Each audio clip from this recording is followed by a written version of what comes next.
Here are some ways for teachers to make more money. Number one, officiating weddings.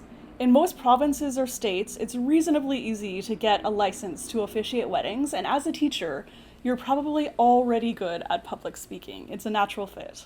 Number two, tutoring. This can be in person or online, but many teachers turn tutoring into kind of a lucrative side gig. And the good news is you're already a specialist in some area, language or math or English or whatever the case might be. The third way for teachers to make some extra money is to grade speaking or writing exams. I'm talking specifically about English teachers or ESL teachers. So for example, IELTS. IELTS hires speaking and writing examiners. So it can be quite a lucrative side gig because you can do a few hours, maybe like one Saturday a month or something like that.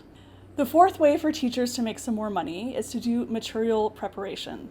So on places like Teachers Pay Teachers, you can share the units that you've created for your own students and offer them as downloads to other teachers to make a little bit of money for work that you've already done. And the fifth way to make a bit of extra money is coaching a sport. So some countries, I think Canada, for example, don't really pay their coaches, but in the US, it can actually be quite a lucrative side gig. So if you played a sport growing up, why not coach it? All right, so those are it for my easy ways for teachers to make more money. You might want to check out my book, Side Gigs for Teachers. I'll put the link right up there, and please hit like, subscribe, and I'll catch you next time.